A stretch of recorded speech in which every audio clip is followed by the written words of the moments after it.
কোরআন শরীফ সই শুদ্ধ করে পড়ার জন্য এই পর্বেতে আপনি ৩টি গুরুত্বপূর্ণ বিষয় শিখতে পারবেন। একটি হচ্ছে আপনি হরফের উচ্চারণগুলা কোথা থেকে কিভাবে উচ্চারণ হয়, এবং দ্বিতীয় আপনি বানান শিখতে পারবেন, এবং তৃতীয় আপনি কিভাবে রিডিং পড়তে হয়। বিষয়টি আমি স্পষ্ট করে বলবো, অবশ্যই ভিডিওর শুরু থেকে শেষ পর্যন্ত দেখতে থাকুন। আর অবশ্যই লাইক করবেন আর সাবস্ক্রাইব করবেন পরবর্তী ভিডিও পাওয়ার জন্য। শুরু করছি। বিসমিল্লাহির রহমানির রহিম। আল কারিআহ আল কারিআতু মাল কারিআহ। হামজা লাম জবর আল, কফ আলিফ জবর ক, আল ক, র জের রি, আল কারি, আইন জবর আ, আল কারিআ, তা পেশতু, আল কারিআতু। এখানে কফটি জিহ্বার গোড়া থেকে উপরের তালুর সঙ্গে ধাক্কা দিয়ে উচ্চারণ করবেন। কফ, আল কারিআতু।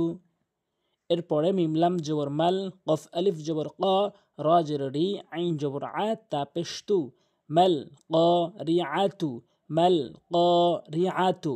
এখানে কফ এবং এখানে কফ এক আলিফ করে টেনে পড়তে হবে, জবরের বাম পাশে খালি আলিফ হওয়ার কারণে। জবরের বাম পাশে খালি আলিফ হওয়ার কারণে এই নিয়মটির নাম হচ্ছে মদ্দে তবাই। মদ্দে তবাইর পূর্ণ নিয়ম হচ্ছে জবরের বাম পাশে খালি আলিফ থাকা, যেমনটি এখানে হয়েছে, এবং জেরের বাম পাশে যজমালা ইয়া থাকা, এবং পেশের বাম পাশে যজমালা ওয়াও থাকা। আশা করি বুঝতে পেরেছেন একটি নিয়ম। এরপরে ওয়াও জবর ওয়া, মিম আলিফ জবর মা, ওয়ামা, এবং এখানে মিম টান দিবেন হচ্ছে এই চেকন চিহ্নর কারণে। এই চেকন চিহ্ন যদি কোনো হরফের উপরে থাকে, সেই হরফকে অবশ্যই আপনি ৩ আলিফ টেনে পড়বেন। ওয়ামা, ওয়ামা, হামজা দাল জবর আদে, আদে, আদো বলবেন না, আদে বলতে হবে। কেননা কলকলার একটি পরিচয় রয়েছে। কফ ত বা জিম দাল কলকলার ৫ হরফ। কলকলার ৫টি হরফ হচ্ছে কফ ত বা জিম দাল। একটি কথা গুরুত্বপূর্ণ মনে রাখবেন, কফ ত উপরের দিকে ধাক্কা হয় এবং বা জিম দাল হচ্ছে নিচের দিকে ধাক্কা হয়। যেমনটি এখানে দাল রয়েছে, হামজা দাল জবর আদে, র খারা জবর র, র খারা জবর র, এক আলিফ টানবেন। খারা জবর খারাজের উল্টো পেশ কোথাও থাকলে এক আলিফ করে টেনে পড়তে হয়। ওয়ামা আদে র, কাফ জবর কা, ওয়ামা আদে র কা, মিম লাম জবর মাল, কফ আলিফ জবর ক, মাল ক, র জের রি, আইন জবর আ, তা পেশতু, মাল ক রি আতু। এখানে কফের উচ্চারণ আমরা শিখেছি এবং আইনের উচ্চারণ হচ্ছে হলকের মাঝখান থেকে, যেন ভুল উচ্চারণ না হয়। আল ক রি আতু যেন না হয়, আল ক রি আতু বলতে হবে। আশা করি বুঝতে পেরেছেন। এরপরে ইয়াও জবর ইয়াও, মিম জবর মা, ইয়াও মা, ইয়া জবর ইয়া, কাফ নুন পেশকু, কাফ অও পেশকু। পেশের বাম পাশে যজমালা ওয়াও, এটি মদের হরফ, এক আলিফ টেনে পড়তে হবে। ইয়াও মা, ইয়াও মা, একু, নুন নুন পেশ নুন, এটি কিন্তু ওয়াজিব গুণ না। নুন, নুনের উপরে যদি কখনো তাসদিদ দেখেন অথবা মিমের উপরে যদি তাসদিদ দেখেন, তাহলে আপনি অবশ্যই ওয়াজিব গুন্না করবেন, মানে নাকের ভিতরে এরকম আওয়াজ করবেন। নুন নুন পেশ নুন, নুন আলিফ জবর না, সিন পেশ সু, নাসু, কাফলাম জবর কাল, ফা জবর ফা, কাল ফা, র আলিফ জবর র, এক আলিফ টানবেন মদের হরফ হিসাবে। তাহলে মদের হরফ অধিকাংশ জায়গাগুলোতে মদের হরফের পরিচয় আশা করি বুঝতে পেরেছেন। জবরের বাম পাশে এরকম খালি আলিফ থাকা, এবং জেরের বাম পাশে যজমালা ইয়া থাকা, জেরের বাম পাশে যজমালা ইয়া থাকা, এবং পেশের বাম পাশে, পেশের বাম পাশে যজমালা ওয়াও থাকা। আশা করি বুঝতে পেরেছেন। যেমন এখানে পেশের বাম পাশে যজমালা ওয়াও রয়েছে। তাহলে ফা জবর ফা, র আলিফ জবর র, ফা র, শিন লাম জের শিল, ফারশিল, মিম বা জবর মাবে, কলকলার নিয়ম নিচের দিকে ধাক্কা, সাউ সু, মদের হরফ এক আলিফ টান হবে। মাবে সু, সাজরে সি, মাবে সুসি, ওয়াকফ করলে মাবে সুস, ৩ আলিফ টান হবে মধ্যে আরজির নিয়ম হওয়ার কারণে।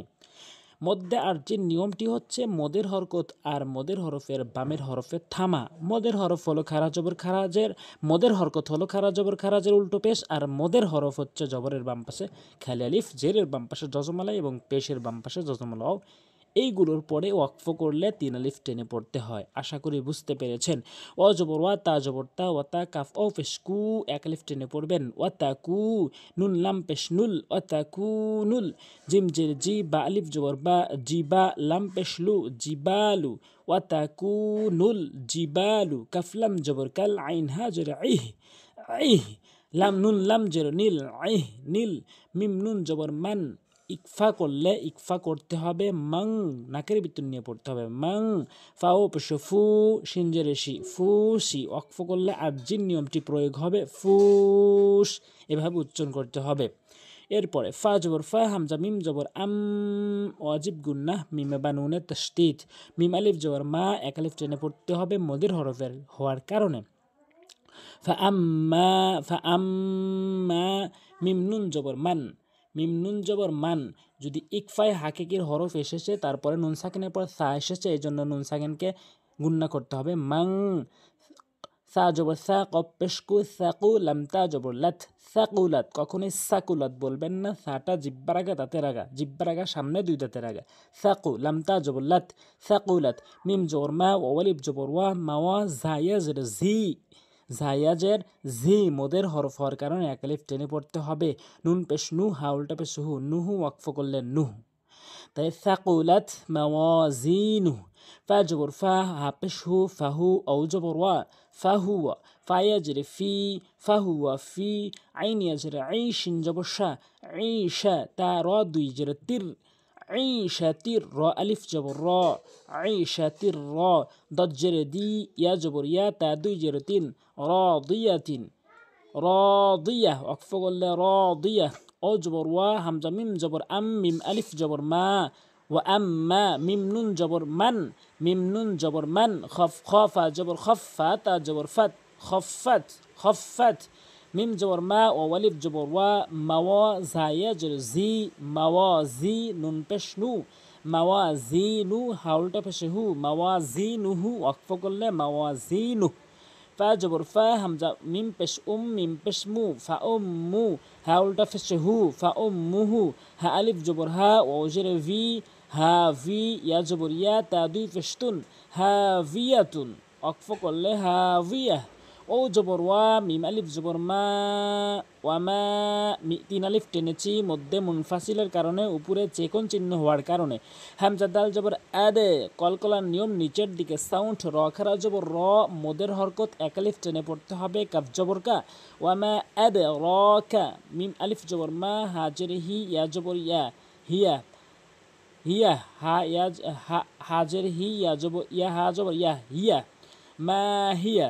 নুন আলিফ জবর না, র 2 পেশ রুন, নারুন। হা আলিফ জবর হা, মিম জেরে মি, ইয়া জবর ইয়া, তা 2 পেশতুন, নারুন হামিয়াতুন, নারুন হামিয়াতুন। আশা করি বুঝতে পেরেছেন। এভাবে যদি আপনি বানান করেন, পাশাপাশি উচ্চারণ করেন, তাহলে আপনি দ্রুতই শুদ্ধ করে রিডিং পড়তে পারবেন। অবশ্যই ভিডিওটি একটা লাইক দিবেন আর সাবস্ক্রাইব করবেন পরবর্তী ভিডিও পাওয়ার জন্য। আজ এ পর্যন্তই। আসসালামু আলাইকুম ওয়া রাহমাতুল্লাহ।